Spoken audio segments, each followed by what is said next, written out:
Assalamualaikum warahmatullahi wabarakatuh. Selamat datang di channel Kabar CPNS P3K Kesehatan. Semoga teman sejawat dilindungi oleh Tuhan Yang Maha Esa. Teman sejawat yang baru tahu channel ini, silakan subscribe dan bunyikan tombol loncengnya agar tidak ketinggalan informasi tentang kabar CPNS dan P3K yang terbaru. Oke teman-temanku sekalian yang berbahagia, ini ada sebuah informasi teman-teman ya dari Jakarta ya. Rakyatbengkulu.com ya sumbernya teman-teman ya. Tenaga teknis merasa terabaikan sehingga honorer K2 minta formasi P3K 2023 setara guru atau mendapatkan porsi sama seperti tenaga kesehatan atau nakes teman-teman ya. Jadi ini intinya tenaga teknis ini merasa terabaikan ya. Soalnya memang guru ada P1, P2, P3 ya. Kemudian tenaga nakes juga kemungkinan tidak seperti itu, tapi ada kelonggaran teman-teman ya. Pengadaan seleksi CPNS dan P3K 2023 sebentar lagi akan dilaksanakan. Diperkirakan untuk waktu akan dilaksanakan pada bulan Mei 2023 teman-teman ya. Seleksi CPNS dan P3K 2023 tinggal menunggu pengajuan formasi dari setiap instansi pusat dan juga daerah teman-teman ya. Jadi pengajuannya sudah mulai teman-teman ya. Nah, kemudian menanggapi dengan kabar pengadaan seleksi CPNS dan P3K 2023, Ketua Umum Perkumpulan Honorer K2 Indonesia PHK2I ya, Zairuddin Anto meminta kepada Menteri Pendayagunaan Aparatur Negara dan Reformasi Birokrasi atau disingkat dengan Menpan RB Abdul Azwar Anas untuk bersikap adil dalam melakukan penetapan formasi P3K 2023 teman-teman ya. Pihak PHK2I meminta agar jangan sampai formasi P3K 2023 hanya didominasi oleh kalangan guru, penyuluh, dan tenaga kesehatan teman-teman ya. Jadi dari Ketua Honorer ya, kedua ini meminta jangan didominasi oleh guru, penyuluh, dan tenaga kesehatan teman-teman ya. Tolong Pak Menpan RB Azwar Anas berikan keadilan kepada kami honorer K2 tenaga teknis. Selama ini pemerintah sudah zalim kepada tenaga teknis teman-teman ya. Kata Zairuddin Anto dikutip rakyat Bengkulu.com ya teman-teman ya. Zairuddin Anto juga mengungkapkan sejak dilaksanakan seleksi P3K 2021, kuota guru sangatlah banyak dan kemudian disusul kalangan nakes dan penyuluh teman-teman ya. Sementara itu untuk honorer tenaga teknis yang nyata-nyata bekerja di semua lintas instansi malah terabaikan teman-teman ya. Nah, jadi ini ada kesenjangan ya menurut dari Ketua PHK2I teman-teman ya, Ketua Honorer K2 teman-teman ya. Lanjut kita bacakan, adanya persyaratan yang sangat sulit, ditambah lagi tidak adanya afirmasi, membuat para honorer K2 teknis administrasi kalah sebelum bertempur teman-teman ya. Jadi memang nggak ada afirmasi ya untuk K2 ini teman-teman ya. Kemudian baru persyaratan pendidikan saja sudah banyak yang tumbang karena hanya mengantongi ijazah SD, SMP, dan SMA teman-teman ya. Jika memang pemerintah tidak mau mengakomodasi tenaga lulusan SD dan SMP, Zairuddin Anto berharap ada keringanan untuk pendidikan SMA teman-teman ya. Walaupun hanya berijazah SMA, kemampuan tenaga honorer K2 teknis, administrasi, dan teknis lainnya melebihi dari PNS teman-teman ya. Jadi memang kalau dilihat dalilnya memang ada kelebihan ya, soalnya memang mereka sudah menekuni profesinya sudah lama ya teman-teman ya. Jadi tenaga honorer K2 ini memang sudah lama ya, sejak zaman SB ya, itu sudah masuk di kategori 2 teman-teman ya. Nah, kemungkinan ya nantinya mudah-mudahan ada solusi ya untuk Menpan RB, semoga bisa mendengar ya. Jadi nanti tidak ada kesenjangan antara teknis, kemudian kesehatan, dan guru teman-teman ya. Kemudian lanjut, pengalaman bekerja dengan waktu belasan tahun membuat para honorer K2 memiliki keahlian di bidangnya masing-masing teman-teman ya. Jadi benar sekali, dengan melihat hal itu, Zairuddin Anto sangat berharap dan mengimbau pihak pemerintah janganlah mengabaikan pengalaman kerja dari honorer K2 teman-teman ya. Jadi jangan mengabaikan ya, soalnya memang mereka sudah ahli di bidangnya masing-masing teman-teman ya. Walaupun untuk lulusan SD, SMP maupun SMA teman-teman ya. Selain itu, Sairudin Anto juga ikut mengkritisi surat yang dikeluarkan oleh Menpan RB Pak Azwar Anas soal pengadaan ASN 2023 ya teman-teman ya. Sudah kita bahas ya sebelumnya kemarin itu sudah untuk pengadaan ASN 2023 teman-teman ya. Kemenpan RB sudah membuka usulan formasi CPNS dan P3K lewat e-formasi yang dilaksanakan pada 20 Maret sampai 30 April 2023 teman-teman ya. Bisa dilihat di channel YouTube saya yang kemarin ya, itu ada sudah kita bahas. Nah, bagi tenaga honorer, nakes dan penyuluh sangat berbangga hati karena fokus rekrutmen ASN 2023 hanya pada 3 formasi tersebut teman-teman ya. Memang sebuah informasi saja teman-teman ya, untuk tahun 2023 ini memang mohon maaf dari surat dari Menpan RB memang konsentrasinya untuk tenaga guru dan nakes. Tapi itu pun nantinya akan bisa berpeluang lagi ya untuk tenaga teknis yang lainnya itu nanti akan berpeluang. Tapi kita belum lihat finalnya teman-teman ya. Oke, lanjut teman-teman. Sebaliknya, lanjut Sahiruddin Anto untuk honorer tenaga teknis sangat tersiksa batinnya karena tidak memiliki kementerian yang menaungi dan mengikat untuk dijadikan dasar dalam menata tingkat kebutuhan ya. Memang nggak ada teman-teman ya. Soalnya memang teknis itu banyak sekali teman-teman ya. Kemudian Menpan RB menyampaikan kebutuhan semua diserahkan kepada Pemda ya, pemerintah daerah untuk mengusulkan, tetapi bagi kami tenaga teknis sangat sulit mendapatkan kuota penerimaan karena nomenklatur yang membatasi terhadap tingkat kebutuhan teman-teman ya. Jadi memang ada kebutuhan yang tidak terlalu urgent memang ya untuk tenaga teknis ya. Mohon maaf teman-teman ya.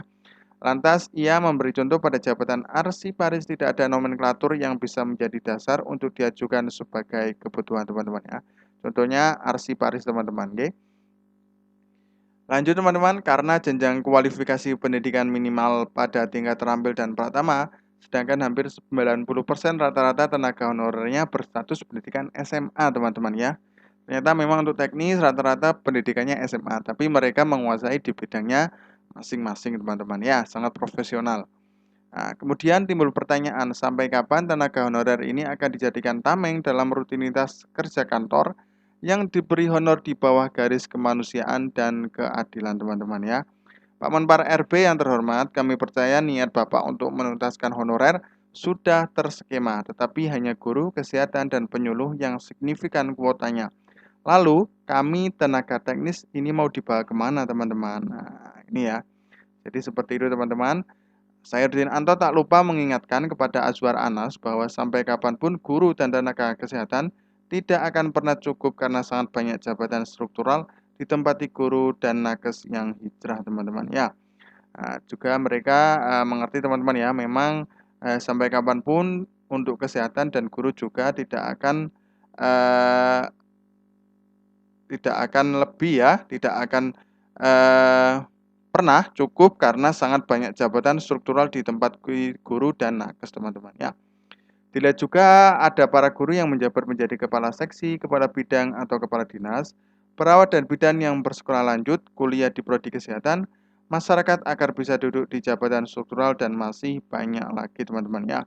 Pak Menteri yang terhormat, tahun ini pada penerimaan ASN tenaga teknis harus mendapatkan porsi sama seperti guru dan nakes dengan memerhatikan kualifikasi pendidikan SMA dalam jabatan pemula yang menjadi prioritasnya.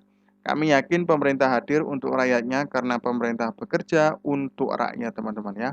Pungkas Sairudin Anto teman-teman ya. Nah, kemudian ini teman-teman ya, ada sebuah pengetahuan apa arti kategori P1, P2, P3 dalam P3K Guru 2022. Nah, jadi memang ada kriteria khusus ya untuk yang di guru ya. Istilah kategori P1, P2, dan P3 ditemukan dalam proses pendaftaran seleksi CASN pada PPK Guru ya 2022 di situs resmi SSCASN teman-teman ya. Nah, sebenarnya apa arti P1, P2, P3 dalam P3K Guru 2022? Nah, ini teman-teman ya. Seleksi penerimaan CASN P3K Guru 2022 telah resmi dibuka pada Senin 31 Oktober 2022 pukul 4 teman-teman ya. Nah, dilansir berita seluruh rakyat ya, terdapat pembagian pelamar P3K Guru 2022 menjadi kategori P1, P2, P3 dan pelamar umum teman-teman ya. Oke, kita terangkan ya. Berikut urutan pemenuhan kebutuhan guru dari kategori pelamar P1. Poin pertama adalah tenaga honorer K2 yang memenuhi passing grade pada seleksi P3K untuk jabatan fungsional guru tahun 2021. Guru non-ASN yang memenuhi passing grade ya pada seleksi P3K untuk jabatan fungsional, teman-teman ya. Jadi ini memang belum tuntas, makanya ada P1, P2 itu teman-teman ya. Ini contohnya tenaga honorer K2 yang masih memenuhi passing grade di tahun 2021 teman-teman. Nah, itu bisa jadi pelamar P1 ya. Kemudian guru non-ASN yang memenuhi passing grade pada seleksi P3K untuk jabatan fungsional guru tahun 2021. Nah, ini untuk jabatan fungsional juga masuk di P1. Kemudian lulusan PPG yang memenuhi passing grade pada seleksi P3K untuk jabatan fungsional guru ya tahun 2021 juga teman-teman ya. Lulusan PPG. Kemudian yang keempat, guru swasta yang memenuhi passing grade pada seleksi P3K untuk jabatan fungsional guru tahun 2021. Jadi ada guru swasta juga yang memenuhi passing grade pada tahun 2021. Nah, berikutnya pelamar yang termasuk kategori P1 akan menjalani seleksi penempatan dan pengangkatan tanpa mengikuti tes lagi teman-teman ya. Artinya untuk yang P1 ini tidak mengikuti tes lagi tapi akan menjalani seleksi penempatan dan pengangkatan ya. Ini untuk guru teman-teman ya. P1. Nah, kemudian untuk pelamar prioritas kedua adalah THK2 yang tidak termasuk dalam THK2 pada kategori pelamar P1. Artinya tidak memenuhi passing grade. Nah, teman-teman ya. Nantinya pelamar yang termasuk kategori P2 akan menjalani seleksi verifikasi dan kesesuaian. Nah, oke, kita ulangi sekali lagi teman-teman ya. Pelamar prioritas 2 adalah THK2 ya. Tenaga honorer ya, K2 yang tidak termasuk dalam THK2 pada kategori pelamar 1. Nah, pelamar P1 teman-teman ya. Jadi yang tidak sesuai dengan kriteria ini ya, artinya berarti tidak kategori 2 yang tidak memenuhi passing grade. Nah, tidak memenuhi passing grade berarti bisa masuk di P2 teman-teman. Nah, ini contohnya seperti itu teman-teman ya. Nah, nantinya pelamar termasuk kategori P2 akan menjalani seleksi, verifikasi, dan kesesuaian. Jadi hanya akan melaksanakan seleksi, verifikasi, dan kesesuaian. Oke, kemudian kategori P3, pelamar P3K Guru 2022 kategori P3 merupakan guru non-ASN yang bukan termasuk guru non-ASN kategori P1. Nah, jadi pelamar P3K Guru ya, kategori P3 ini merupakan guru non-ASN teman-teman ya. Jadi bisa guru swasta yang bukan termasuk guru non-ASN kategori P1. Jadi yang tidak termasuk di P1 tadi teman-teman ya. Ada 5 tadi ya. Di satuan pendidikan yang diselenggarakan pemerintah daerah serta aktif mengajar minimal selama 3 tahun. Nah, ini ada kriterianya. Setara 6 semester pada Dapodik. Nah, ini teman-teman ya, ada kriterianya. Sebagaimana P2, pelamar kategori P3 juga akan menjalani rangkaian seleksi hanya verifikasi dan kesesuaian, teman-teman ya. Jadi ini hanya verifikasi dan kesesuaian untuk P2 dan P3. Tapi ini ada kriterianya masing-masing teman-teman ya. Nah, kemudian pelamar umum nantinya akan menjalani seleksi tes CAT UNBK. Nah, ini teman-teman ya. Jadi untuk yang umum ini tetap tes teman-teman ya. Jadi kayak biasanya. Selanjutnya seluruh pelamar baik yang masuk kategori P1, P2, P3 maupun peserta umum wajib melakukan registrasi dalam rentang waktu 31 Oktober sampai 13 November. Nah, ini teman-teman ya untuk P1, P2, P3 ya. Nah, kenapa teknis kok merasa terabaikan? Karena memang guru ya sangat signifikan sekali ada pelamar P1, P2, P3. Jadi yang lulus tahun kemarin itu ya yang memenuhi passing grade itu bisa masuk di P1 teman-teman. Nah, itu ya. Jadi memang seperti itu. Mudah-mudahan nanti teknis, kemudian kesehatan dan guru bisa adil ya dari Menpan RB agar nantinya tidak ada yang merasa terabaikan. Ya, mudah-mudahan bermanfaat ya teman-teman info ini. Semoga nantinya teman-teman walaupun dari teknis, guru dan nakes semoga nantinya bisa bersama-sama menjadi ASN teman-teman ya. Terima kasih, semoga bermanfaat. Wassalamualaikum warahmatullahi wabarakatuh.